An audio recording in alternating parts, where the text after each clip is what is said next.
Sabe o que impede a roda de um carro de simplesmente sair voando a mais de 100 quilômetros por hora?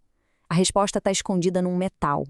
Um metal com uma força absurda, criado por um processo que, olha, parece até uma receita de bolo.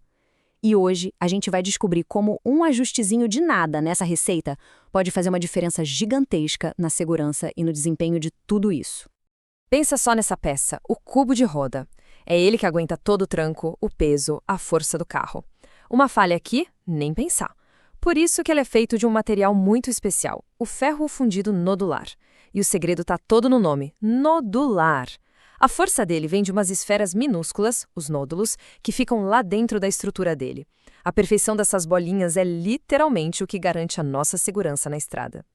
E é isso que nos traz para a grande questão do estudo que a gente vai analisar hoje.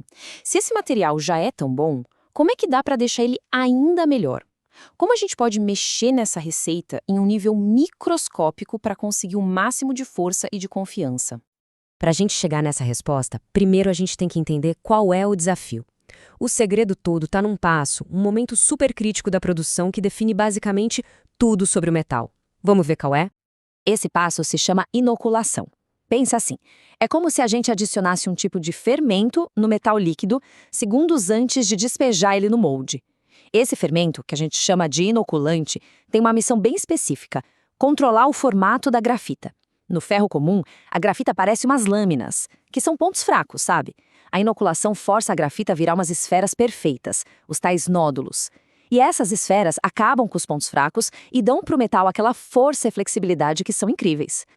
E é aqui que a coisa fica boa. O estudo que a gente está vendo hoje fez uma coisa muito legal. Ele criou uma competição, uma espécie de MasterChef da metalurgia, para descobrir qual era a melhor combinação de método e de ingrediente para essa tal de inoculação. De um lado do ringue, a inoculação no jato. Aqui, o inoculante é jogado no metal enquanto ele está caindo. É um método rápido, mas um pouco menos controlado. Do outro lado, a inoculação no molde. Nesse aqui, o inoculante é colocado direitinho dentro do molde, esperando o metal chegar. É bem mais preciso, mas também mais complexo.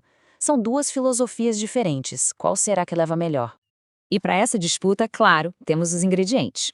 Primeiro, um inoculante padrão, o arroz com feijão da indústria, uma liga de ferro, silício, cálcio, bário, e contra ele, duas formulações especiais, super modernas, que vamos chamar de pastilha A e pastilha B. A briga está armada. Vamos ver os resultados.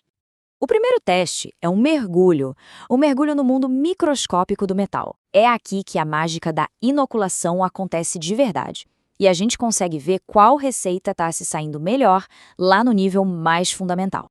Tá, mas como a gente sabe quem está ganhando aqui? É simples. A gente conta quantos nódulos de grafita tem por milímetro quadrado. Quanto mais bolinhas pequenas e bem espalhadas, mais forte e mais flexível vai ser o material. Pode pensar nelas como se fossem a armadura microscópica do metal. E olha só os números, são bem claros. O método padrão, no jato, conseguiu 209 nódulos. A pastilha B no molde foi melhor, fez 262. Mas a grande campeã, mas com folga, foi a pastilha A usada no molde. Ela alcançou impressionantes 298 nódulos. Isso dá mais de 40% de armadura a mais que o método padrão. No primeiro round, a pastilha A já saiu na frente e bonito. Mas calma lá, ter uma microestrutura bonita é só metade do caminho. Agora, vamos para o teste de verdade. O que realmente importa para um cubo de roda: a força bruta. Chegou a hora dos testes de resistência mecânica. E como se mede essa força? Basicamente, com um ensaio de tração. É como se uma máquina pegasse um pedaço do metal e puxasse, com cada vez mais força, uma ponta para cada lado, até ele arrebentar. O ponto exato em que ele quebra mostra pra gente o quão resistente ele é. E o resultado máximo que apareceu no estudo foi esse aqui: 72,74 kg força por milímetro quadrado. Para a gente ter uma ideia, isso significa que um fiozinho desse metal, da espessura de um clipe de papel, conseguiria segurar o peso de uma pessoa de mais de 70 quilos. É um número impressionante. Mas qual das receitas conseguiu isso? E agora, o placar final revela algo bem interessante. A pastilha B, que parecia ir bem na contagem de nódulos, na verdade foi a que teve a pior resistência. O método padrão no jato até que foi bem. Mas o campeão, sem discussão, foi a pastilha A, no molde, batendo aquele pico de 72 e 74. E olha só o alongamento, ela também esticou mais antes de quebrar. Isso quer dizer que ela não é só mais forte, mas também a mais dura na queda, a menos quebradiça.